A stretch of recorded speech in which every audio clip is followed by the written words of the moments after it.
Okay, David, thank you for bearing with me and all of my technical difficulties.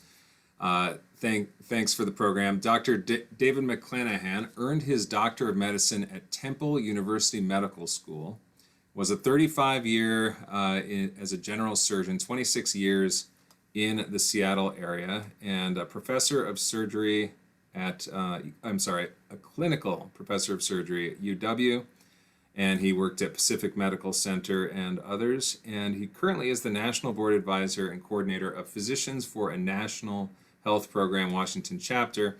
Today he's presenting on that subject, Improved Medicare for All, for us laymen, also known as universal health care. I'm going to go dark and let David take it away. And thank you very much. Okay, thanks for this opportunity to present something on a really timely topic now, Improved Medicare for All, and comparing it with our traditional Medicare and Medicare Advantage plans that probably most of the residents at Hearthstone have. In this talk, we'll cover where Medicare is now and the various Medicare plan options. And as I said, especially comparing traditional or original Medicare to the Medicare Advantage plans. And then we'll look at Improved Medicare for All, our own Representative Pramila Jayapal's HR 1976, which single payer advocates across the country see as the North Star and what we should be striving for. And hopefully we'll get there eventually. So I'm going to share my screen now.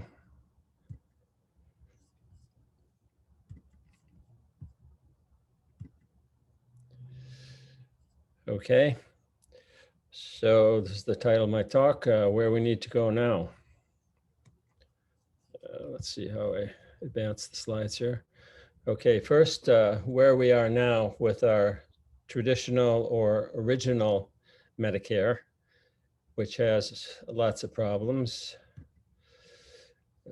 First of all, who's eligible for Medicare? Well, US citizens and legal residents, if they've lived in the country for 5 years in a row, including the 5 years just before applying for Medicare. They also must be 65 years of age or older, or they can be younger than 65 with one of the qualifying disabilities, or any age with a diagnosis of end-stage renal disease or ALS, Lou Gehrig's disease. So what benefits does Medicare provide? Traditional Medicare, original Medicare covers inpatient and hospital and skilled nursing care, and Part B covers the doctor visits and outpatient care. There's private Medicare plans, basically Medicare Advantage, which are optional and provide more coverage, also known as Medicare Part C. Most of them there are a lot of different Medicare Advantage plans, it's 900 and something or more across the country. And I just looked in my area in West Seattle, and I think there's about 8 or 10 of them available, and they're all somewhat different. So, but basically they all combine Part A and B coverage, and they often include drug coverage, not all of them, and other benefits that you don't get with original Medicare. Medicare prescription drug plans, or Part D, are available to people on original Medicare, as are the Medigap plans, also known as supplement plans that you pay extra for, but cover most of the other things that Medicare Advantage plans might cover. So you can add coverage to original Medicare or choose Medicare Advantage plans instead. As I mentioned, here are the options here. You can just have Part A and B and go alone on the rest of it, which is going to open you to lots of copays and deductibles and stuff. If you actually need care, you can get AB plus the Part D prescription drugs. You can have a Medicare with the Medigap plan, as I mentioned, and you can get a Medicare Part D plus a supplemental plan. In Medicare Advantage, you can choose to get, most of them have Part C, but some come with without built-in drug coverage. And Most of them do have standalone Part D prescription coverage plans in limited circumstances. So what does it cost? Medicare and Medicare Advantage plans charge premiums, a fixed amount that you pay each month for your coverage. Although some Medicare Advantage plans do not have premiums, they make it up in other ways with co-pays, deductibles, co-insurance, and so on.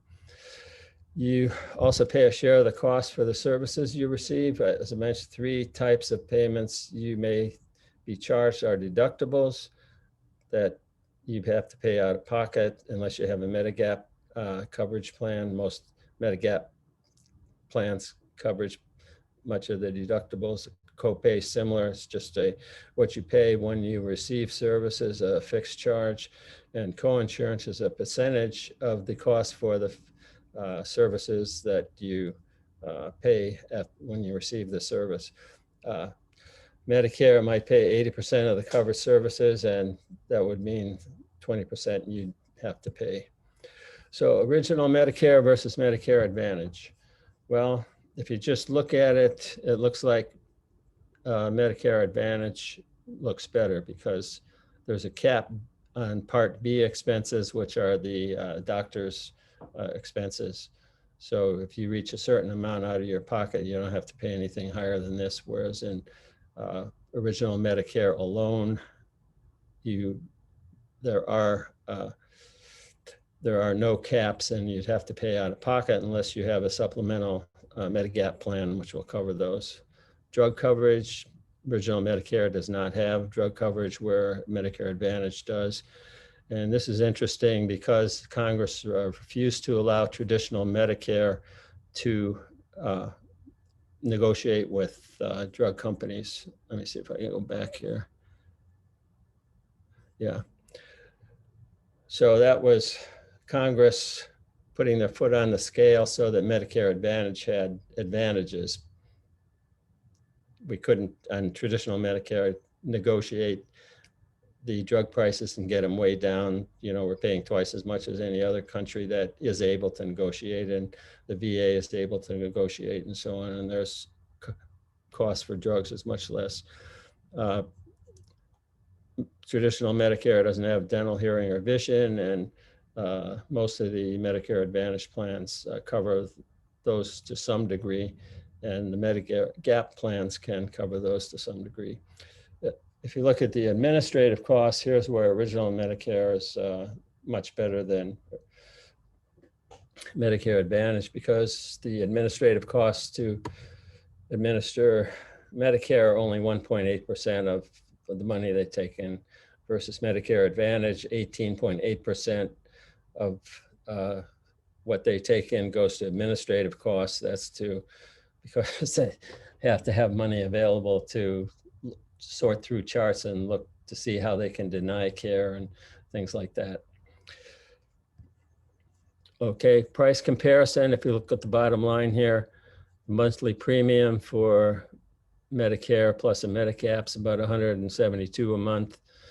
Part D drug coverage, $40 a month. So it's total about $360 a month for traditional Medicare and Medigap, whereas with Medicare Advantage, it's not that. It's $148 to $211. So it looks like Medicare has an advantage there. So the perks, Medicare Advantage looks quite a bit better here because they've got a bunch of perks that traditional Medicare does not have, particularly vision, dental, and hearing. And this is a percentage of Medicare plans that include these perks. Fitness memberships. Okay, out-of-pocket spending cap comparison, that looks good because traditional Medicare and Medigap don't really have them. Well, traditional Medicare doesn't, but if you have a Medigap plan, usually the Medigap plan will have a cap at $2,500 per year. Medicare Advantage doesn't, most of them don't have caps, but those are for covered expenses, and that gets pretty hairy, as we'll see. So if Medicare Advantage plans are so profitable, their insurers have twice the margin, and that they make on individual and group plans, how are they able to do that? How are they so profitable? Well, there's a whole bunch of ways that Medicare Advantage games the system, and we'll get to these 5 things here. Cherry picking. This means that they market, quite a bit of their budget is spent on marketing. And if you noticed all the TV commercials and things you get in the mail about this great Medicare Advantage plan you should sign up for, but they market to healthy people. And they make their plans unattractive for people with pre-existing conditions. You notice none of the Medicare Advantage plans will market saying they have the best cancer care coverage, because they don't want to pick up people with cancer care because the costs are quite a bit higher.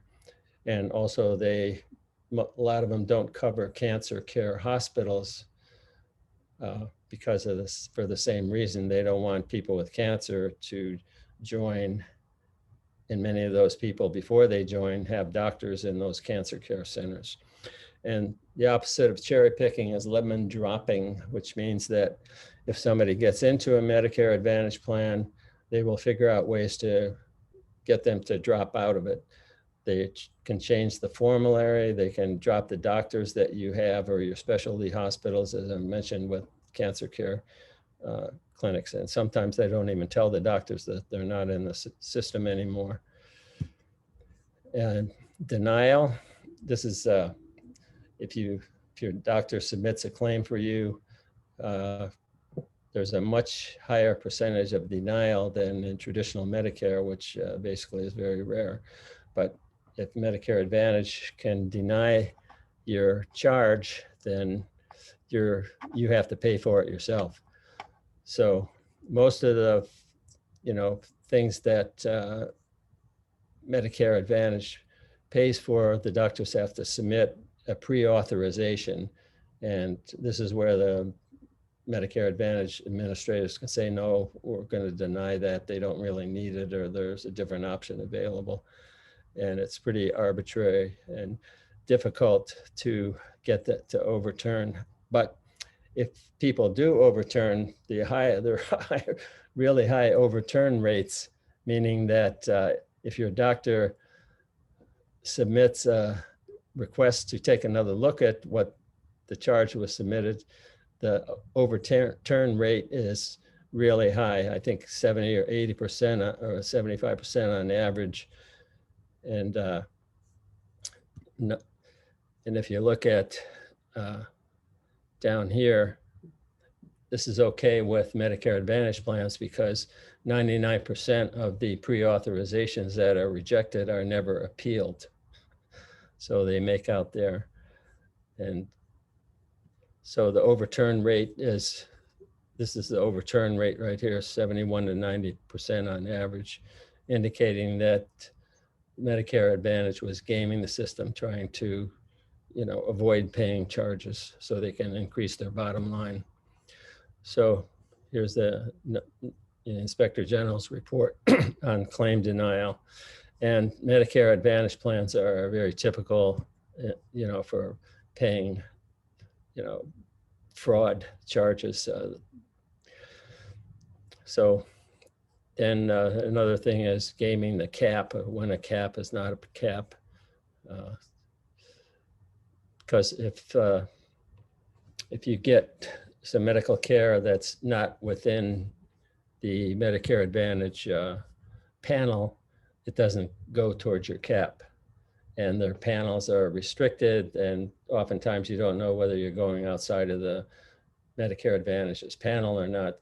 Typically, people go to the emergency room, they get seen by a doctor there, and there may be an anesthesiologist or some lab tech or something else involved that's not within that Medicare Advantage panel. So the patients end up paying for that. This is like surprise billing, so. And as mentioned before here on the lemon dropping, this is a study that looked at people who were on Medicare and stayed on the original plan and cost the Medicare HHS $8,000 for those people that stayed on Medicare.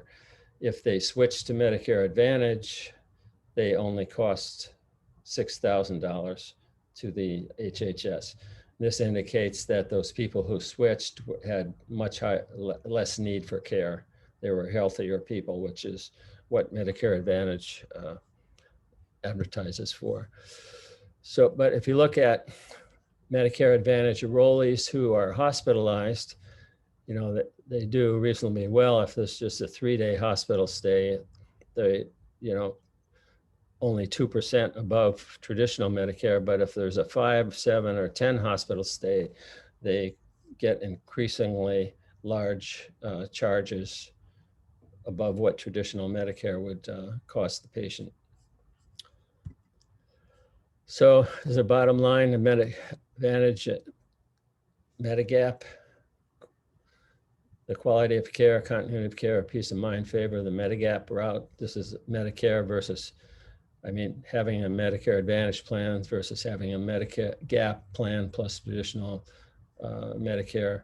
So all these things favor the Medigap route. There's better quality of care, continuity because no panels, restricted panels, and peace of mind. Medicare Advantage, but basically, if you don't need much in the way of medical care, you're probably going to pay less than if you have traditional Medicare, just traditional Medicare. So for healthy people, Medicare is cheaper and probably works most of the time. But then again, people never know when they're going to get sick or hit by a car or something. And if they have a Medicare Advantage plan and that happens to them, then they're going to be sorry. So another thing that Medicare Advantage plans do is they upcode. They get capitated payments, meaning that for every payment, they get a certain amount of money per month based on the number of medical problems that patient has. So if the patient has 4 medical diagnoses, they get a certain amount, but if they have 6 or 8, they get quite a bit higher capitation payment per month. So what Medicare Advantage do typically is upcode, meaning they have, you know, a bevy of administrators that look through all the patient's charts and try to figure out how they can add a diagnosis, even though it wasn't treated by the doctor. So if it's somewhere in the medical chart, they'll add it and make that person seem at higher risk and therefore get a higher payment. Traditional Medicare is paid fee for service. So that doesn't take into account how many medical diagnoses the patient has. So actions to reduce the Medicare Advantage, allow Medicare to negotiate drug prices and add drug coverage to fee for service, cap Part B copays and deductibles, add dental, vision, and hearing benefits to traditional Medicare, which could be done. Require all Medicare Advantage claims to be submitted to the CMS to have them look over those claims. Now, Medicare Advantage often says, well, this information is, you know, we can't give this out because of whatever, it's proprietary. So it's very hard to figure out exactly what's going on when they submit these claims. And they should be, Medicare Advantage should be penalized for the misuse of the claim denials.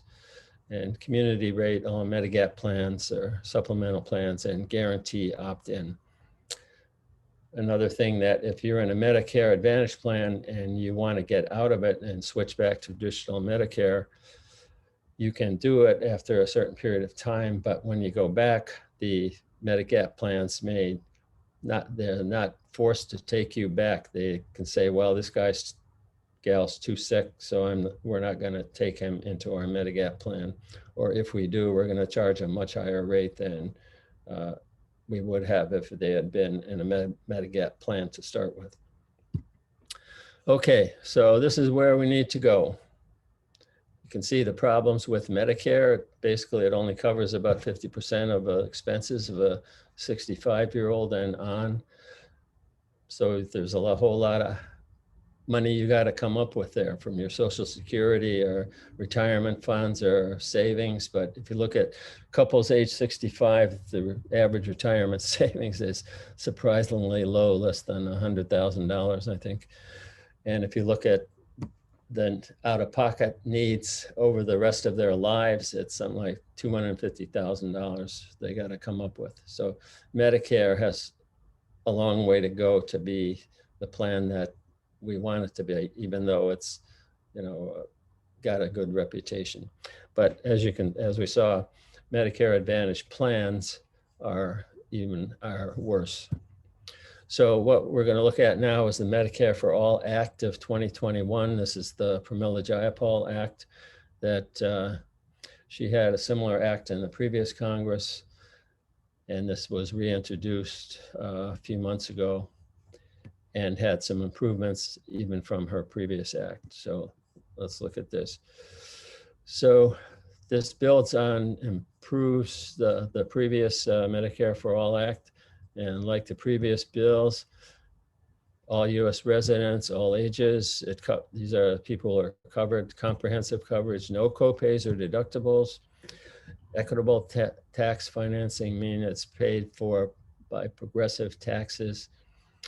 And 95% of families will be paying less for their health care than they are now. It'll just be in the form of progressive taxation, meaning the poorer people pay much less than the richer people for their health care. And there's global budgets for hospitals. And this is important because if you don't have global budgets, hospitals have a fixed budget that's not negotiable on a quarterly basis, then they have a reason to try to deny care to keep within their money that they have available for them. But with this new Medicare Act, they will have global budgets. So a hospital will have a certain amount of money. And if they find that they didn't spend that much money, then it goes back into the pot. If they find that they spent more money, they can, justify that and get the money back or placed into their budget for the next quarterly. So there's no reason to deny care or provide extra care as there are in hospitals that get paid by the procedure.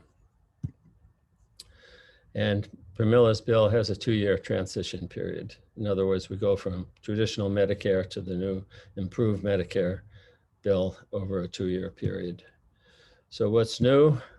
There's more investment in health equity, more covered benefits, prohibition against any future benefit cuts. And this is important in that if this bill is passed and say another regime takes over Washington, D.C. and says, well, we're going to cut these benefits back to cut down on the desirability of the public plan versus the private plans that we are invested in, then, but this bill prevents any future budget cuts or any benefit cuts. And it prepares the nation for future health emergencies. So improve Medicare, all medically necessary care, free at the point of service. There's no copays or deductibles, no barriers to care, which is a big problem in our current system. People know if they go to the hospital, they're going to have to dig into their savings or wallet and pay for it, but it's free at the point of service. No need for anything else. With this Medicare plan, you don't need supplemental policies such as Medigap or drug policies or Medicare Advantage. And it's equitably funded through progressive taxation. So it covers all these things: inpatient, outpatient, drugs, mental health, vision, blah, blah, blah. Nobody's left out, includes everyone residing in the US regardless of age, income, employment, or immigration status. In other words, if you're undocumented, you can still get the health care you need. You're reliably covered for your entire life. No one's denied due to pre-existing conditions, as is pretty common in our current healthcare system. If you have a pre-existing condition, you may not be able to get a medical insurance policy, or if you do, you're going to have to pay quite a bit higher rate for it. And also, patients have free choice of doctor and practically any doctor and hospital. There aren't any panels that you have to worry about, such as you do with Medicare Advantage plans. So, eliminates Pramilla's bill eliminates out-of-pocket expenses, no co-pays, deductibles, or private insurance premiums, no denials, surprise medical bills, eliminates health insurance company hassles, because it includes virtually every physician, hospital, and pharmacy. You don't have to look for a network to see if somebody takes your insurance. Bans step therapy, which means step therapy is you start with a less expensive treatment, and if that doesn't work, you go next step to a little more expensive treatment. If that doesn't work, you go to a more expensive treatment. So this one bill bans that, and you go right to the best treatment. So no prior authorizations or other barriers to care. No need to purchase additional insurance. You don't need a Medigap, supplements, or Medicare Advantage plan. There's administrative efficiency, so it eliminates the waste and profits of thousands of commercial insurance plans that we have now. There's basically one insurance plan, and the cost of administering that is so much cheaper than what we have now, both for the hospitals and the doctors, and their billing is so much easier. They just take the card and document the service, and they get paid for it. Reduce prices for drugs and devices, meaningfully negotiate prices on behalf of all Americans. So if there's a drug patent that is denying the use of a drug for whatever reason to a patient, there's ways to override that patent and get that drug to the patient who needs it. Global budgets for hospitals. This is what we have today. Hospitals, basically chase the most lucrative procedures and try to avoid those procedures, which may be far more common, but they make less profit on.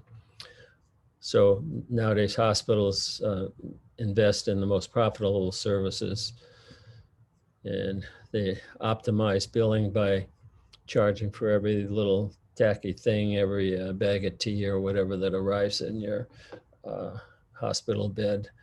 So they don't need to do that. They get a certain amount of money for just taking care of you. So the pandemic created a fiscal emergency for hospitals because they were getting tons of people that didn't have insurance, and they had to eat the bills until the government figured out a way to at least help them out with that. But with Medicare for All Act of 2021, that would not be a problem. The hospitals each get paid with a predictable global budget, and they don't have to hunt for the most profitable operations or interventions or coronary bypasses or whatever. They just take care of patients' needs. So the resources are aligned with the community's needs, and it greatly reduces hospital overhead. So promotes health equity.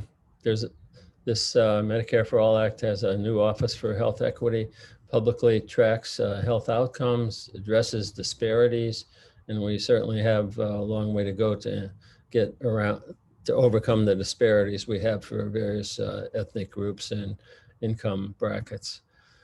promotes primary care for the underserved populations. Significant new funding, needs-based regional resources for the underserved and urban communities. And it does preserve the VA, Indian Health, and TRICARE populations. So they're well funded under this new system. And it overrides the Hyde Amendment, which prevents, abortions, prevents paying for abortions.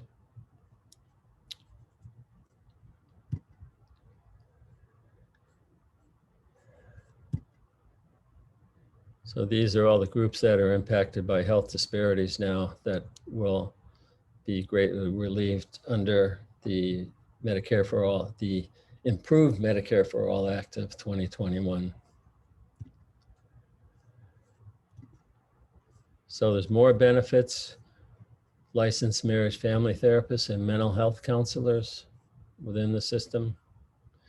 Transportation for older individual with functional limits, more protections, bans prior authorizations and step therapy I mentioned. For future revisions to Medicare for All cannot eliminate any benefits.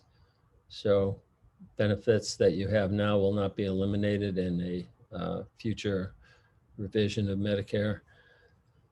More preparedness, 360-day stockpile of PPE and other infectious disease preparations. Hospital budgets auto increase during public health emergencies.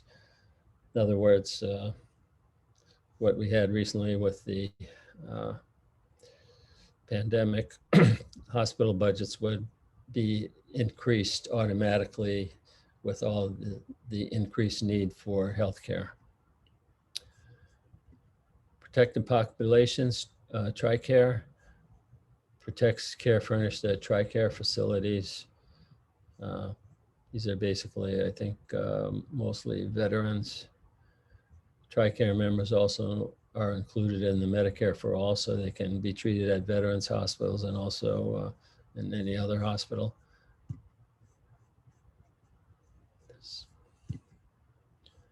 So their veterans are included in the Medicare for All Act. Native Americans, increased funding to the Indian Health Services, and any changes that to their services would require tribal consultation.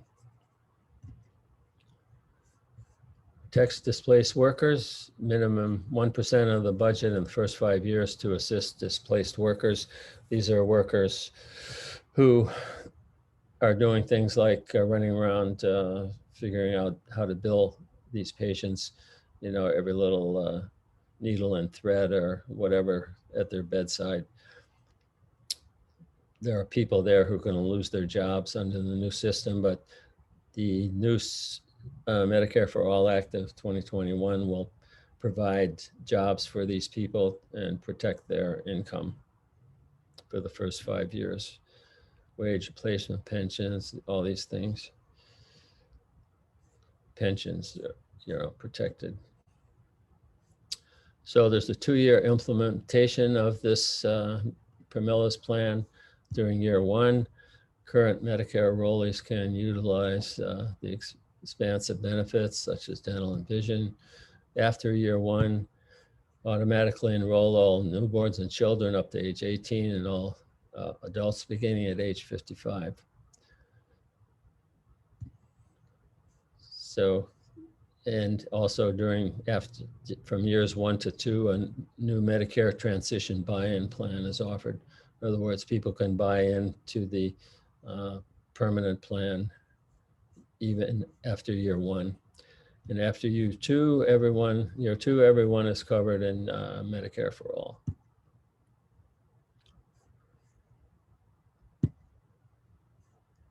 So this is a Medicare transition buy-in after year 1, available to any resident 55 or 18 and younger. Benefits match the final Medicare for All design with 90% actuarial value.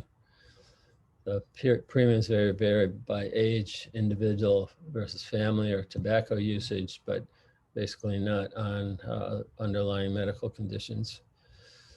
It's offered only through the ACA exchanges, and ACA qualified employers can offer it to their employees.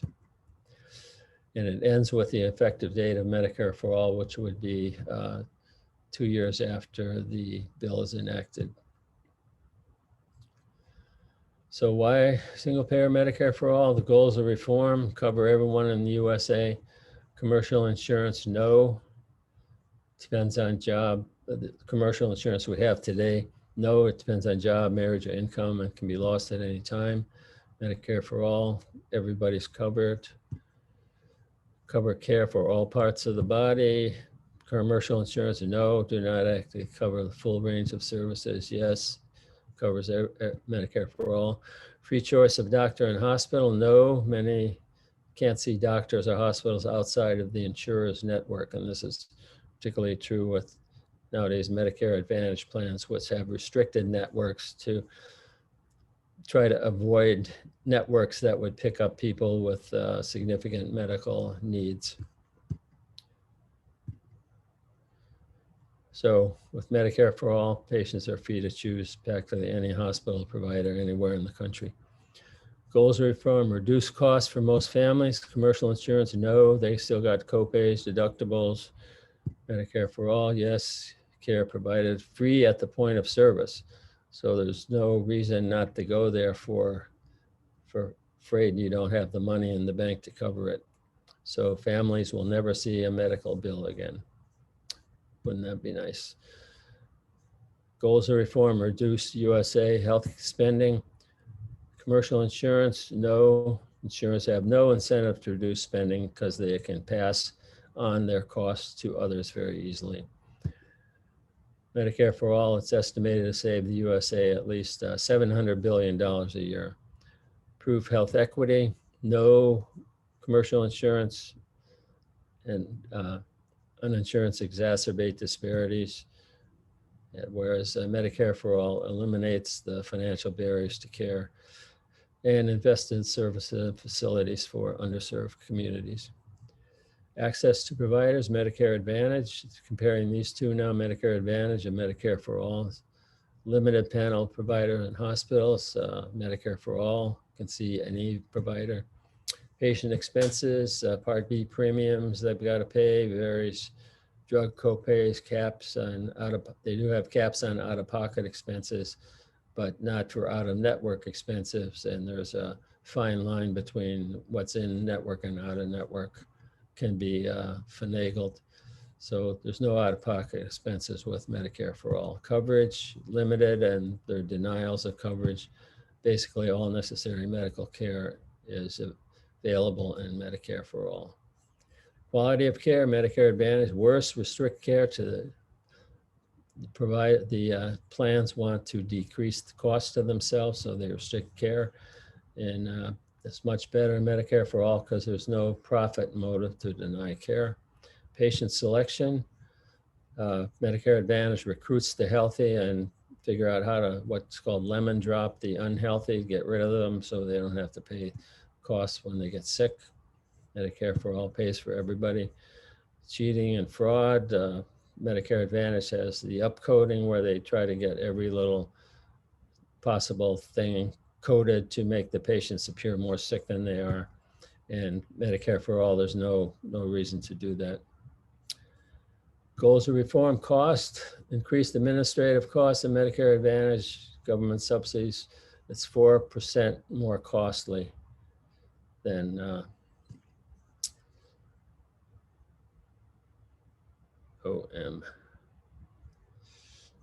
So administrative cost is much less, something like 18 to 30% administrative costs for our current system, and only 1 or 2% for Medicare for all. Profit motive, yes, no. With global budgets, there's no profit motive there. Cheating and fraud, yes.